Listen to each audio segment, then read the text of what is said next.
Niko Pirosmani Gürcüstanın Kaxeti əyalətində kəndli ailəsində anadan olmuşdu.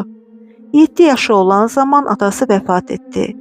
Balaca Nikonu atasının çalışdığı Kələntərov ailəsi himayəyə aldı. Onlarla Niko Tiflisə gəldi. Ailə ona çox gözəl münasibət bəsləyirdi. Öz övladlarından ayırmırdı. Niko gözəl təhsil aldı. Bir müddətdən sonra Niko Kələntərovun qızına sevgi məktubu yazdı. O qıza aşiq idi. Lakin yox cavabı aldığı üçün həmin evi tərk etdi. Zakafkaziya dəmir yolunda çalışdı. 4 ildən sonra işdən çıxıb şəriki ilə birlikdə süd dükanı açdı.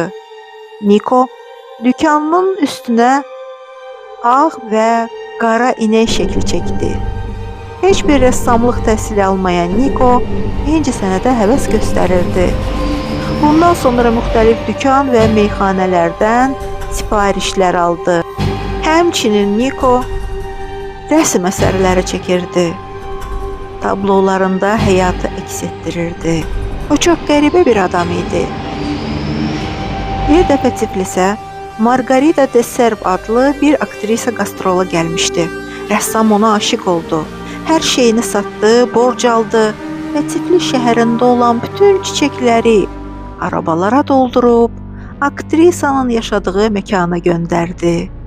Aktrisa ona təşəkkür məktubu yazdı və onunla görüşmək istədiyini bildirdi. Lakin nədənsə rəssam bunu etmədi. Aktrisa Tiflisi tərk etdikdən sonra rəssam depressiyaya düşdü, içməyə başladı. Niko çoxlu sifariş alırdı və gecə-gündüz çalışırdı. Əməyinə görə isə pul para istəmirdi. Bir boş qab yemək və bir badə şərab istəyirdi. O çox qəribə bir insan idi. Sonra Birinci Dünya müharibəsi başladı. Dükan və meyxanələrin bəziləri müflis oldu. Nikonun sifarişləri azaldı. Sifarişi olmayan Niko zirzəmidə ac yatırdı. 1918-ci ildə onu zirzəmidə xəstə vəziyyətində tapdılar.